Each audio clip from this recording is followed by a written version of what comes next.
Hello, everyone, and welcome to a special Sunday edition of To the Moon, Allison, where we'll be talking about the best and the brightest in science fiction, speculative fiction, fantasy, and romance. I'm your host, Allison Martine Hubbard. I'm an author of contemporary fantasy, contemporary fiction, contemporary romance, and all sorts of genres that I'm still figuring out. I'm so thrilled to be joined today by internationally best-selling author Shelley Parker-Chan, author of She Who Became the Sun, beautiful book here. And I would love to talk to her all about this gorgeous book, including the fact that it is a historical fantasy, which is kind of a misunderstood genre and one that's been tossed around. But first, welcome, Shelley, and thank you for joining us. Thank you so much for having me. It's a pleasure to be here. I don't think we've ever had a diplomat on the show before. Yeah, I was like the least diplomatic diplomat ever. So I'm not a good poster child. Well, I would love to hear what it means to be an undiplomatic or least diplomatic diplomat, but you're definitely one of the best authors I've gotten to read, at least in recent years, and I'm so privileged to have you here.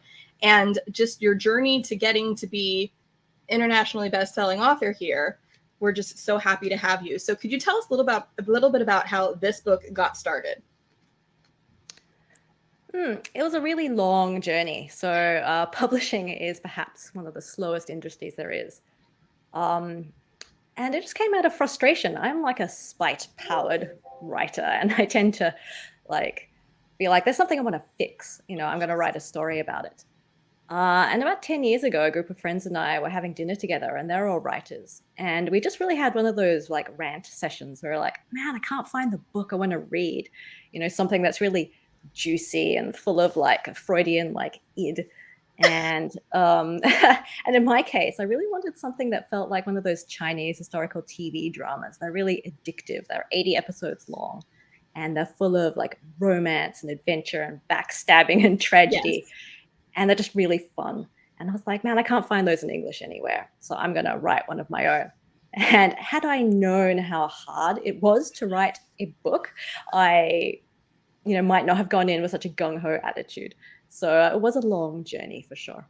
Well, I think if you hadn't had that attitude, you may not have gotten it done, because this book reflects all of that gung-ho attitude and wanting that juicy drama that goes through and spans years. So 80 episodes easily. I mean, you're probably gonna have to recast people as they age, all of that stuff. Although I will have to take issue with the fact that you're probably gonna have a hard time finding a lead who is willing to have himself described as looking like a cricket. Because I could not stop laughing at the fact, for those who have not had a chance to read the book yet, the main character is described as not an attractive girl and then later young woman, but looks kind of like a cricket. So I'm not going to ask you to dream cast this, because I don't want you physically throwing anybody under the casting bus of, yeah, I think you're not all that attractive, but you look kind of like a bug. The historical figure was famously ugly. He was like the ugliest man alive. And I don't know if I should say this or not, but actually, the physical appearance of that character is based on someone I knew who I respected hugely. And, I think that person makes it work. They are like amazing. They're kind of like slightly butch, but very like wiry. So I was going for that. So I actually didn't mean cricket in a totally negative way. Well, most American audiences will hear cricket and just go Jiminy, so they're going to go animated and about this big, which is not what you want for someone commanding respect or scaring people with their power or their inner power or their mandate from heaven, any of that. So the fact that you picked it on a person you actually respect, I love that. Have you told that Well, person? I suppose like the character is supposed to be small, and like, she has quite like brown skin, and, people underestimate her for a lot of like the fact of her size. So, well, cricket. I'm 5'2", so I like the idea of small and underestimated for being tiny, but hopefully no one's called me a cricket yet. And I hope probably nobody ever does, but I've been called a lot of things. Not that kind of bug. I've bugged people, but that's a little different. But have you had any talks about getting this to be an 80 episode anything? I think there's only material in it for one season. So never underestimate what screenwriters can do. They will drag stuff out. That's true. And it's a whole different skill. Yeah, I don't know. If anyone has a spare $300 million burning a hole in their pocket, feel free to contact me. You never But then know. like Mulan tanked, and then there was a little bit of interest. And after Mulan, people were a bit like, eee. they're like, well, maybe not. However, and this is more modern set and obviously a very different grounding, but Shang-Chi's doing pretty well so far. So there Shang-Chi you is doing go. so well. I know. Loving Shang-Chi, and I know that I'm going, is this just a theme for me that I go from, I watched Shang-Chi last Sunday, I'm interviewing you today, I'm going, this is the theme now. It's Chinese, just Chinese September, I'm taking it. But I love that I haven't said, seen Shang-Chi. I'm dying. you haven't, okay, has it not opened in Australia yet? Because for those who don't know, We're in lockdown. The theaters are shut. So wait, it's just Disney like Plus goes back and cruelest forth cut between they that take. we'll release it live and then screens only, because I think it's only in screens. Is that right? You can't see it at home yet? Yeah, we're hanging out for October 18th. So that date is circled on my calendar. I think Disney Plus. See is Shang-Chi, having it. October 18th. Tony Leung is like the hero. Like he's like, you know, the figure that I always looked up to as this like amazing Asian actor. I'm like, oh, he's in a Marvel movie. If they do him dirty, I'm gonna like actually commit murder on someone. But then all the reports have come back that No, he was amazing. like one of the best parts of the movie. All of it was amazing. I could easily do a whole podcast on that, but I would like to focus on your book, which I love that you wrote out of spite, because I kid you not, that's the number one reason I think most people should write books. And I have often said I wrote my romances out of spite because I read a romance. I was arc reading for someone else, and it made me so angry I wanted to hurl it across the room. And I thought, this isn't how the books should be. This is not how women should be written, especially by other women. And that's kind of what got me going. So I would not have guessed that this was written out of spite, because okay, there's a lot of spite in here and a lot of people rolling with stuff. I mean, I will say the fact that you come out of the gate addressing gender issues just immediately, I just embrace that so hard, with the idea, for those, this isn't much of a spoiler, but it starts with a famine, and the idea being that if you're a little girl, you're expendable and you don't need food, because if you've got a daughter and a son, who are you feeding? And that just hit me on a visceral level in a way that I can't remember being hit by any work of fiction. And I know because it's a historical fiction, I know that's something that was pulled from reality, that was something that was the reality for a lot of little girls all over the world, and probably still is in a lot of places. Yeah, for sure. Yeah, the spite. Like, definitely I was taking aim at the Confucian patriarchy. You know, I am from the diaspora and I'm mixed race, so I only kind of like got this sideways. But, you know, the culture is very, you know, the son is upheld as the continuation of the family line, and the son is privileged, and the son is looked to as the one who will do the great things. And I, you know, took also aim at the chosen one trope that is really common in fantasy. Yes. Who gets to be the chosen one? Is it the boy? Well, you know what? Screw you. In this book, that boy is, you know, not going to get to be the chosen one. And it's also spite in the sense of I got really, you know, it comes out of those gender struggles that, you know, some of us have faced more strongly than others. Where, you know, if you're constantly being perceived by society as a gender that you feel like you're not, it does build up a lot of rage inside you. And, recently I read this amazing book. Yeah, and you handle that not just through one character, but two, and coming at it from opposite ways. Just want to get back to a couple of comments that popped up real fast, that Laura Jacko would like to have a bumper sticker made of done out of spite. And then I think everything you're saying is probably going to be said this way, but Jennifer Ann Gordon would like to have you say commit murder more, because it sounds so classy in your accent. So you can get away with that. That's fine. But I loved that you had two different point of view characters that both were coming from a place of the way society sees me because of my body, and that role of my body in relation to gender is going to impact how people treat me. And I'm going to have to not just accept it, but kind of rally against it. And I'm assuming that was an intentional choice, but was it an intentional choice to have two people who were both coming at it going, I am not a man, but I'm not being treated like a man, but society's ruling me against this man standard, if that makes sense. I don't know if the question even made sense, but you have a character who, spoiler alert, one of the main characters is a eunuch. So most people only know eunuchs from Game of Thrones. That's not, they didn't come up with it in Game of Thrones. They've been around for a long time.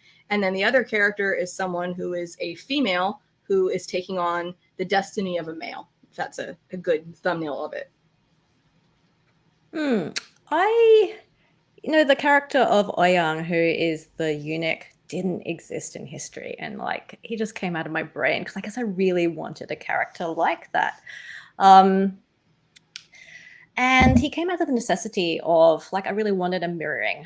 I think the interesting thing in any book is when you have, you know, there's so many books out there where there's only one queer character, there's only one Asian character, and then they have to be everything. Yes. I find it hugely freeing when you have a story and you get to have many different characters who are reflecting that central theme from slightly different angles. And they don't have to be all things. They just get to be themselves, and they reflect a little slice in their own very individual way. So I really wanted two characters. In fact, I think there are more. Like there is another character who is sort of like a very feminine scholar figure, and he also struggles with masculinity and what it means to be someone who is viewed as, you know, non-ideal in a system that, you know, privileges this warrior male in this very rigid patriarchal system. So you have these three characters, although two, I guess, mirror each other more closely. And I wanted to explore what it is to be in between in this kind of system, and how that can be a strength, and how, you know, depending on who you are and how you've come up in the world, it can be a weakness as well. Like Ouyang is someone who's had his masculinity denied.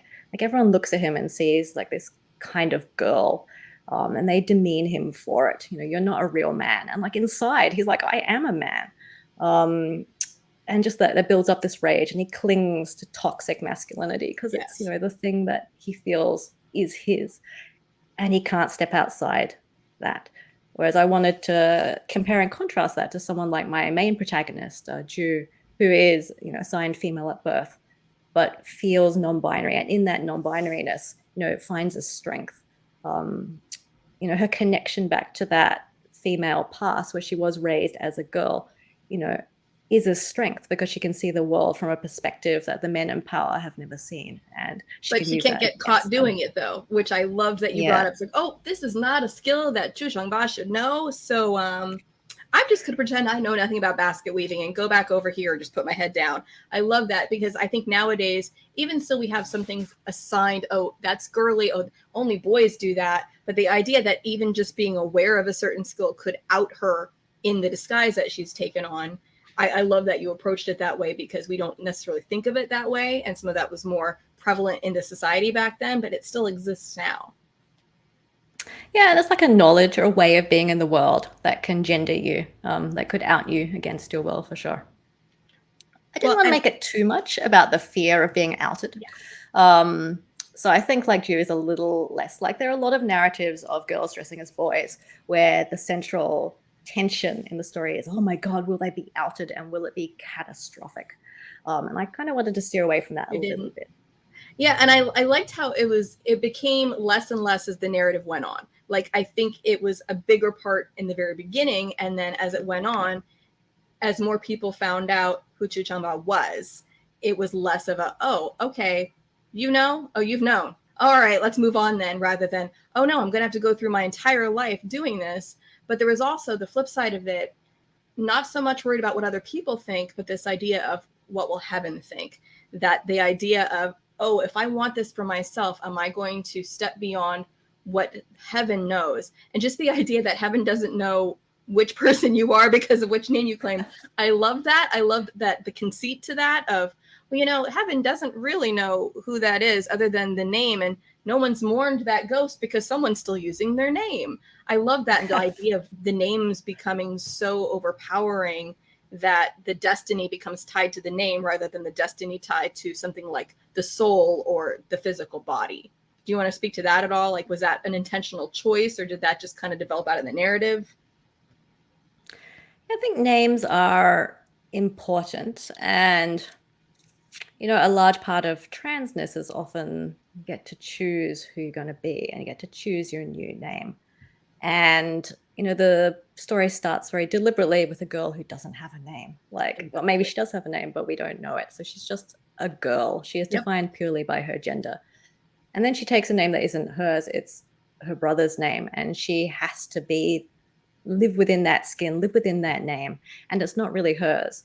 And the fact that it's not hers and she could be found out is a huge source of fear. So fear is what powers her for that first part of the narrative. And I think then we move into the arc of why do I have to be afraid all the time? Can I actually be myself and not be afraid? Can I take that last step outside of this skin that I'm in into my true self? And it is a big decision point when she steps out of that name, the brother's name, and takes a name for herself. And although this is set in a sort of fantastical China, people did choose their own names. Chinese naming was very complicated. People had many names, but you could choose your adult name that you were known by, and it could have a meaning that was very important to you. And the emperor Zhu Yuanzhang, the historical figure, he chose a set of names, a name that was his true adult name and a name that people would call him by as a courtesy. When you put them together, they spelled out this badass, it's I am the downfall of the Yuan Dynasty, basically. It was my identity is, the downfall of the dynasty, and I'll make myself emperor. And you can't get more badass than that. Well, that's true. And I have several friends who have recently, or within the last decade or so, chosen new names as they've come out as a trans individual. And I don't think any of them chose names that were I'm taking down society. And I'm going to go back to them now and say, you could have aimed higher. You couldn't have just done something that you really like and feels like you, because yours should have been spelling out destroy the patriarchy. And you missed an opportunity. Well, it's a bit easier with Chinese names, I think. It might be. A few more characters to play with. Possibly. It wouldn't fit on the bottom of a book if it spelled out destroy the patriarchy all down there. But you could just kind of use that as a nickname. We'll go with it. I mean, even the subtitle of the book is Revenge of the Genderqueers. I like that. Well, and you also mentioned that the character, the one who starts out as a no-name character and then takes a brother's name, she's genderqueer, not just, she's pretending to be a boy, but she's also, I don't know, would you describe her as ace?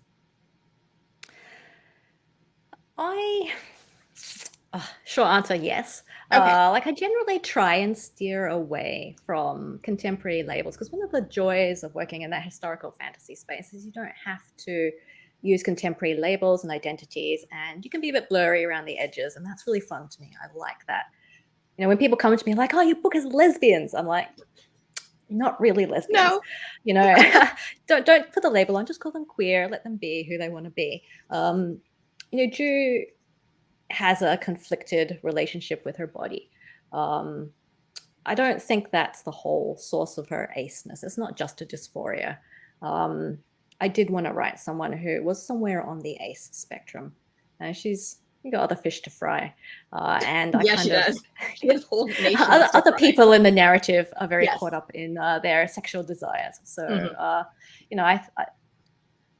I kind of wanted to see someone who, that was a secondary concern to them. Yeah, on her priority list of, okay, what am I doing today? It really didn't rank. I know there was at some point, there was a line along the lines of not planning on getting married, but glad they did. So it was all right, sure. Really? Okay. Just a checklist. Okay, I did that. And then you also have monks. And I know that in Western society, I don't know any monks who are allowed to break the vows of celibacy. So maybe it's very different in fantastical historical China as far as monks who were, Chu's best friend. He was basically the village, just the village gigolo, more or less. He's all the village girls. He's a fuck boy. I mean, he's very hot and he's very nice, but he got laid quite a lot. Yeah, I think we can read that into the cast as him, because I would like to help with the casting of that character. What do you have in mind for him? Yeah, I'd like to hear more about that character. Yes, go on. Yeah, no, hot best friend is a staple. I think monks are people like anyone else, and we have this image of the Buddhist monk, but for sure there are Buddhist monks who broke the rules.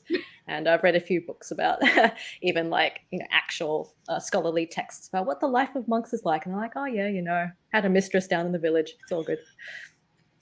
And what do the rest of the monks go? Yep, all right, that seems fine. Go back to your bathing day. It's a very special day, bathing day. Well, and I loved the idea, getting back to some of the biggest themes that you deal with, beyond gender, beyond identity, there's this idea of destiny. And getting back to mentioning that chosen one trope, I'm assuming you read books where you just got tired of the chosen one trope, or was that part of that spite, or was that just something you're like, well, chosen one fantasy, got to bring it on?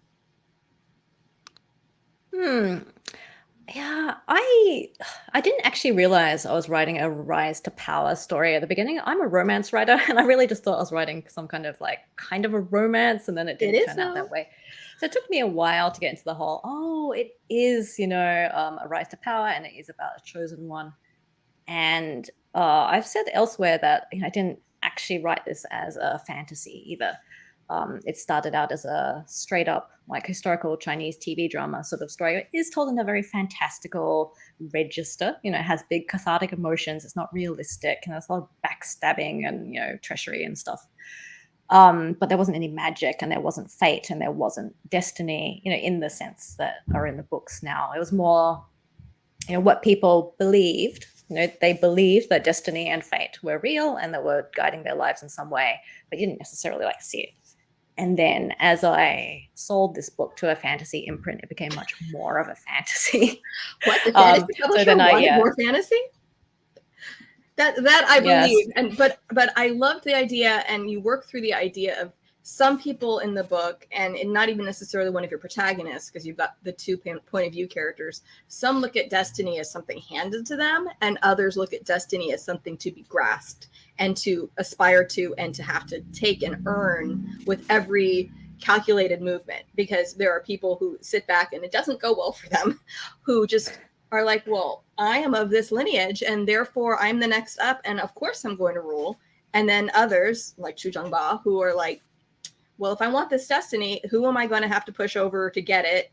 And what am I going to have to do in order to ensure that it happens? So I love that, because I feel like I don't often see both versions of destiny presented together in the same narrative.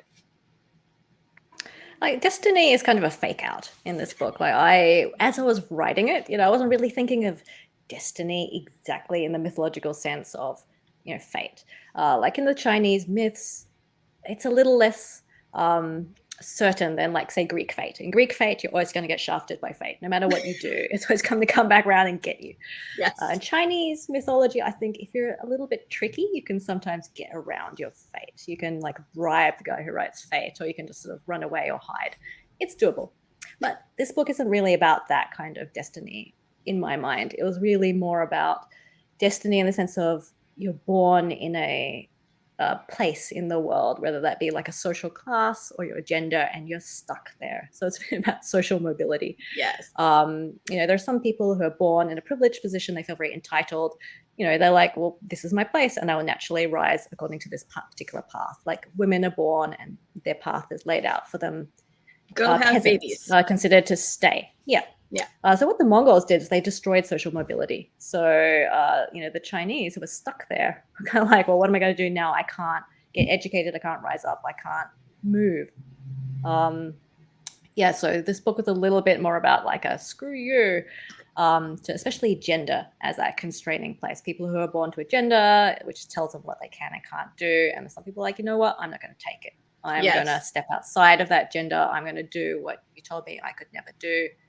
And there are some people who are like, actually, this is my gender and I'm stuck in it. And I must take on all the toxic responsibilities that society has placed on this gender, like revenge, filial piety, and so forth.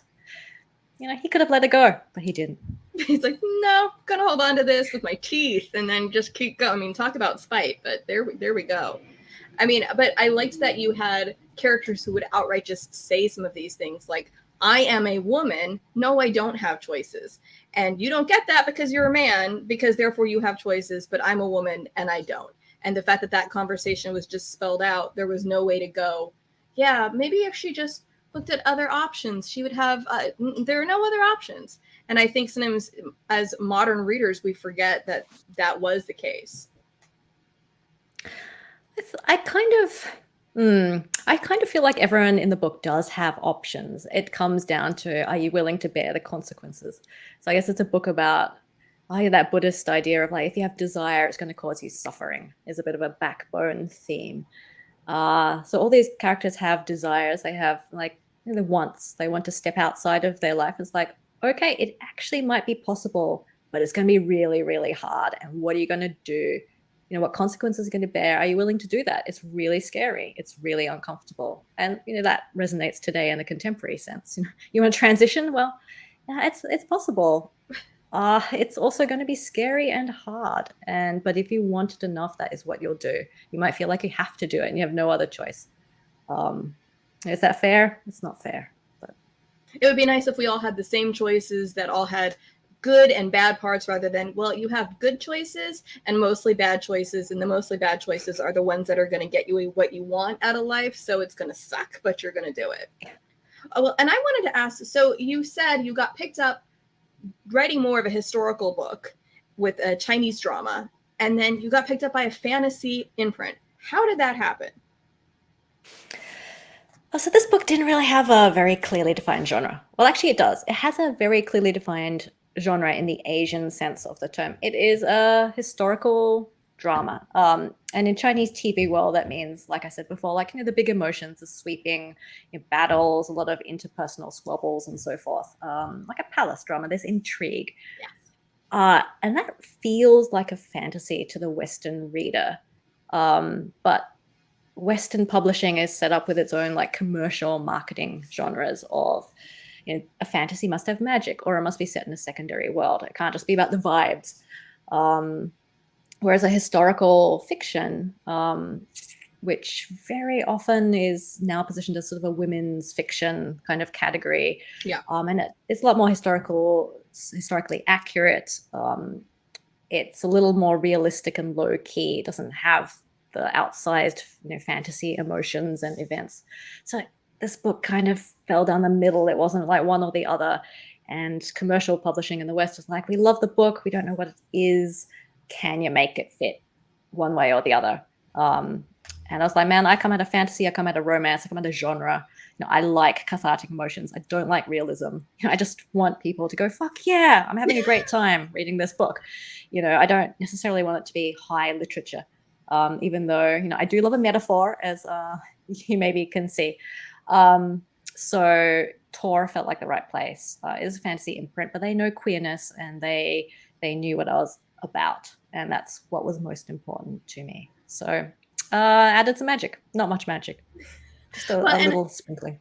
And I love the idea that fantasy doesn't have to all look the same, and that is disappointing when you hear, okay, from Western standards it means one of these two things, either big time magic or secondary world, rather than, like you said, those vibes. And as a reader, I love the idea of it feeling like the real world, because for me the stakes are higher when it feels like people who can't just get out of things by snapping your fingers and everything is fixed, or doing a spell and something gets fixed. So there is magic in the world as far as some flames, but beyond that, it's not about, oh look, and then Chu does this spell and everything's fixed, or everyone turned into a zombie or something. It felt so real and so personal, and so, like you said, palace intrigue, and who's going to turn on who next, and who's going to go to what extreme to get what they want, even if it's hurting somebody else that they care about, which to me always feels much more like the stakes become higher, and it feels much more relatable.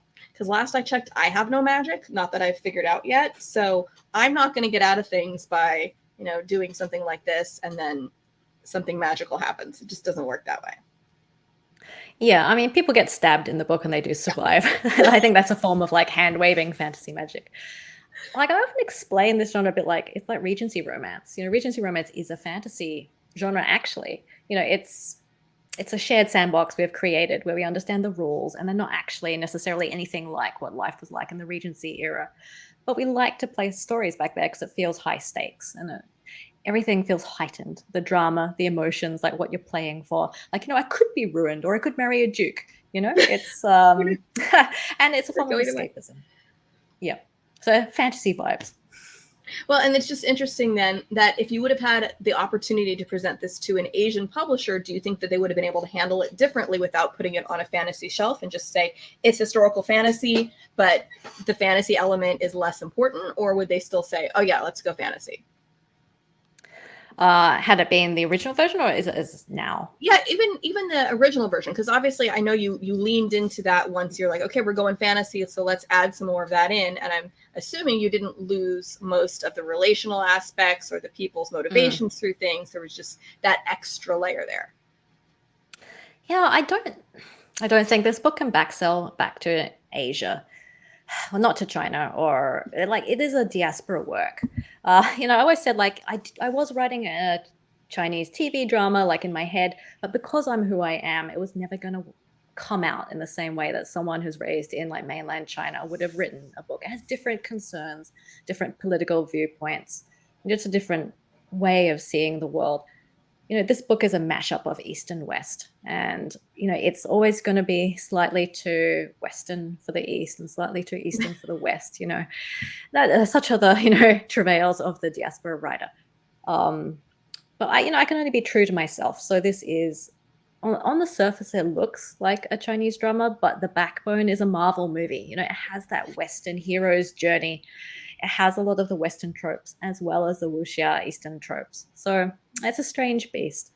I don't think it will be bought for translation, in the Asian countries, and that's okay. Like maybe Indonesia, Southeast Asia, I think I could vibe with it.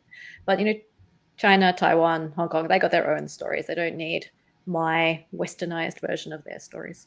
I think there's still readers there who would like it, but I'm Western, so I go, well, the Western audience is very happy for it and is very glad we got to read it. And I will also do a shout out. So I totally cheat because I try to get through a lot of books to stay on top of the different authors I interview. So I read some of this with my eyes, but I read most of it with my ears.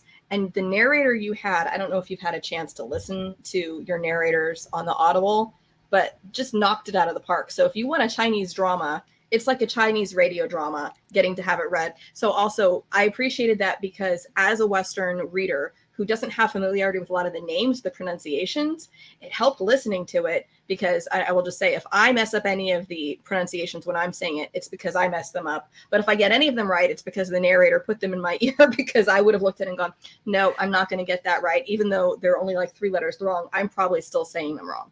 So like Zhu is ZHU, and I would not have gotten that. Yeah. So oh man, I was so lucky with the narrator. So one of the great things that we've said about writing Asian fantasy, and now there is this mini boom of Asian authors who are breaking through finally after many decades of sort of gatekeeping against these kind of stories that did not fit a particular Western mold. The idea that we're also creating jobs for other Asians, in the business is like fantastic. I have a friend who sold their TV rights, an Asian script writer. And then, when they said we're going to do an audiobook, they're like, here are a bunch of amazing queer Asian audio narrators. And I'm like, oh, this is fantastic. There's a list. Thank you. There's a list. There's several. And, I have created a job for more Asians. So, we're all sort of lifting each other up. Kind of like amazing, and Natalie does a great job. Yes, I have not listened to it, but my partner is an audiobook reader, and he's like, when like she did the ghosts, like I got goosebumps. It's creepy. So. Or chicken skin. Yeah, chicken skin. Yeah, instead of goosebumps, we do chicken skin. And I actually admit, I have actually heard her read other books before. And I follow her on Instagram now. So it's Natalie Naudis and Natus. I'm not sure how to pronounce her last name, but she also had done a book by Tori Eldridge. So I listened to her and I just love getting to hear her again. I'm going, all right. And now she goes through the bookstore and goes, oh, I read this one and this one and this one. And there's lots of books out there. So anyone who's an audiobook fan or looks at this and goes, this sounds fabulous. I have no time to read. Yes, you do, because you're probably folding laundry like me. And then can still listen to something like this and enjoy it and have a Chinese radio drama in your ear. And it's less bloody when you're just listening to it. So you don't have to see people get stabbed or throat slit or any of that. But if you like that, then we still need to have the TV show version put out with as much gore as possible. Possibly the people who do The Boys, they're really good at gore. I'm a wimp. I don't like gore. Everyone says this book is really violent. And I got to say, I personally do not agree. I keep it off screen. No one is flayed on screen. Yeah, you say, but there is a flaying. I'm like, I don't see it. You mention it, but you're not sitting there going, and then this strip of flesh was removed, and then this, and I don't. Thank you. Thank you. That's my preference, but there are probably some readers going, I could have enjoyed that flaying scene a little bit more. What is wrong with you people? Oh, I mean, you can. Was it Red Sorghum by Mo Yan? Is like has a several page long flaying scene. I was just like, no, that turned. I know there's some people who don't like sexual scenes and will turn past that I'll happily read a sexual scene, but I can skip the detailed flaying. Thank you very much. But it also explains, so you are a romance writer as far as your background, so you threw that in there and put that to good use, and I appreciate that. I'm sitting there listening to that in my car. People have been so surprised. They were like, "Oh, yeah, you didn't fade to black." I'm like, was I supposed to? You know, I think I grew up writing on the internet, as many people do these days. In fact, it's not even taboo to say, yeah, I wrote fan fiction. I wrote a lot of fan fiction. No, you just have to share what your handle was so people can look that up, because then they're like, oh, really? And what fandoms were you writing for? That's all. Actually, people can figure it out, which is quite alarming. Like, I just had to say 3 tidbits, and someone was like, I found your fanfic. I'm like, oh, no. Like, I have now just revealed my secret identity, can no longer live in obscurity on the internet. No, but I mean, everyone has sexuality in this really interesting way to explore character. I don't understand this whole, like, oh, literature or oh, fantasy. We should not, like, write the details. Like, people are having character moments while they're having sex, because it's actually kind of a big thing to people, you know, for better or for worse. People like place a lot of, like, you know, emotion and meaning onto this particular physical act between people. I'm going to explore it. Well, you did it well. So no complaints that you had it in there, but I also don't remember reading a fantasy book that went as detailed, but I also read other places where it is as detailed. So for me, it wasn't pulling me out of it, but the fact that you did go to using it as a character point and relational, when generally when I've read, not so much in fantasy, but in science fiction, I will read scenes and they take me out of the drama because it isn't character. It just feels kind of self-indulgent on the part of the author. Like, oh, I got to write some nasty sex in there. And it didn't have anything to do with the rest of the plot. That's not the case here. So I appreciated how you handled it. Not just that you didn't fade to black, but that how you handled it as far as bringing in, it's not just gratuitous, and it can be, but it wasn't for yours. So I appreciated how you handled that.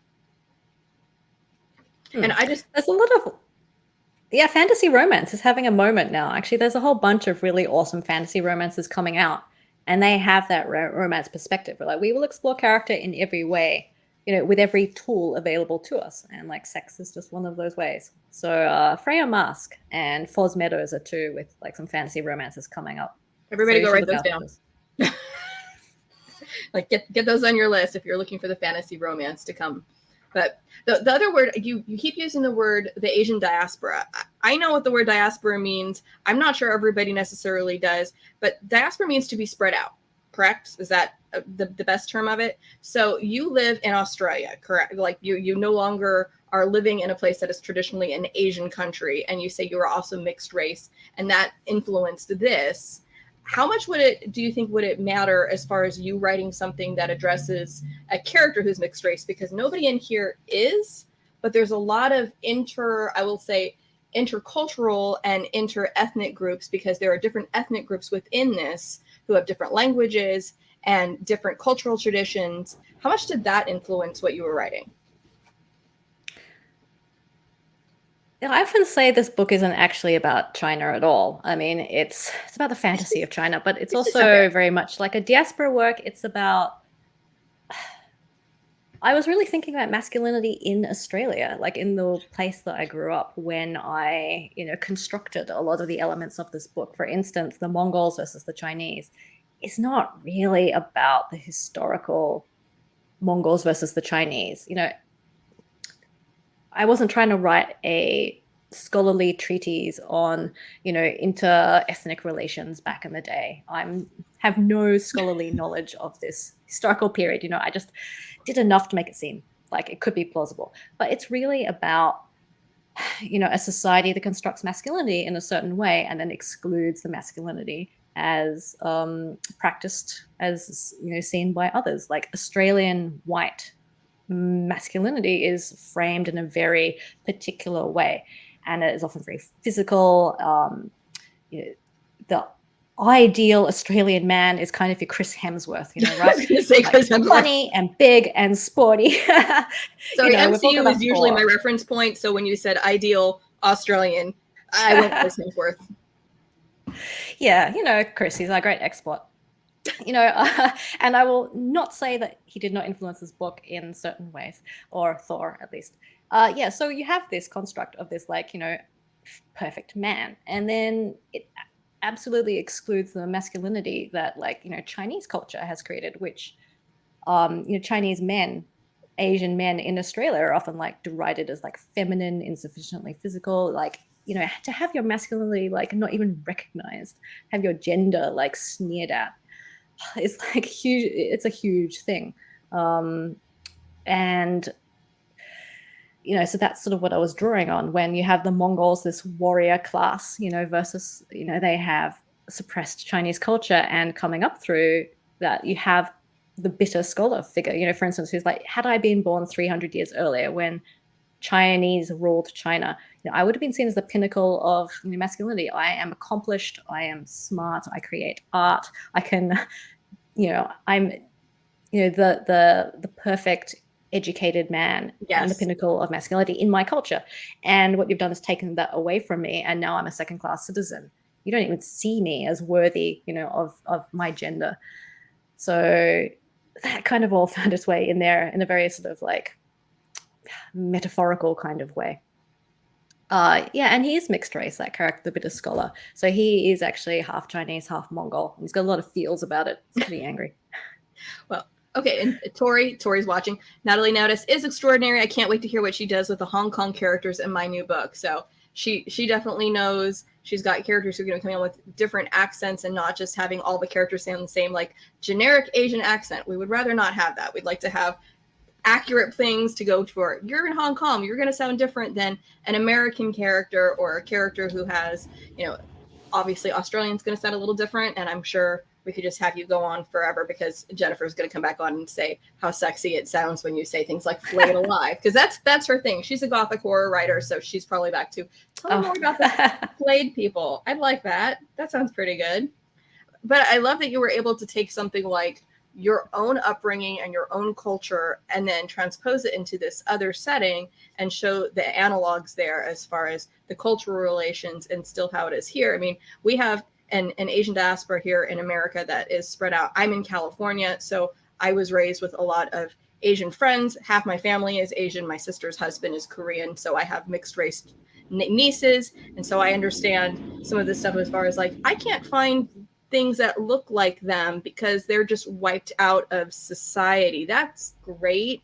Yeah, can we work on that? So I know for me, I personally loved having the opportunity to read a book where it's, okay, we're going to take on some of these things and some of the ideas and say, maybe just because one culture says this is the ideal, that's not going to just translate across every culture, and that isn't necessarily something we should embrace just without even a question to it.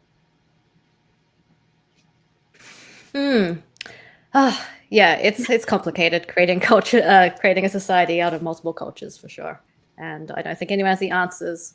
And this is why I don't write nonfiction. Because I'm just like, fiction is like this great repository for all your feelings. So you can just like throw all these topics and issues in and explore them on the individual level. But you don't have to make any sweeping statements about let's solve racism by.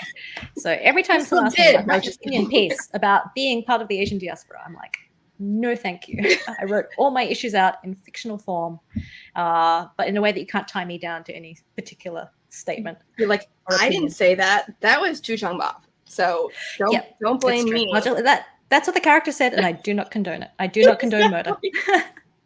Well, and getting to what your characters are saying, this is the first in a series. Is that correct? It is. There are going to be 2 books, and the second book will be out whenever I finish it, because pandemic writing is very slow. It is. But the second book is fun, and it's the conclusion of the race to the throne. So obviously there's going to be a lot more twisting and turning and stabbing, and we'll get to see different points of view from a few different characters who you might reach the throne first. Who knows? Well, and Tori says, She Who Became the Sun looks freaking amazing. It is. Read it, listen to it with your eyes, do a little bit of both like I did. But I hate to say it, but we are out of time. So I would love to just thank everyone who's been watching, and thank you, Shelley Parker-Chan, for coming and joining me bright and early. It's afternoon for us, but it's already the future in Australia. Thank you so much for joining us. I can't wait to read the next book when it comes out, so just message me when it's coming. Keep writing it. I know pandemic writing, no pressure. I will I will never be. I'll just drop it in your inbox. Yeah, no, just say it's coming. Just let me know. I mean, let me know that it hasn't just flittered away in the middle of the pandemic, because I know a lot of our brain cells have done that. I know mine have, at least. But I just want to say thank you for joining us. I would love to have you back when you write the next one, or just to chat about other stuff and possibly Marvel movies. After you see Shang-Chi, we can talk about that too.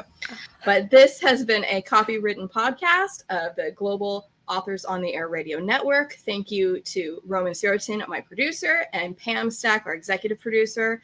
I am excited to have us come back in October 19th, where we will have David R. Slayton, the author of White Trash Warlock and Trailer Park Warlock, coming on to talk about his new release.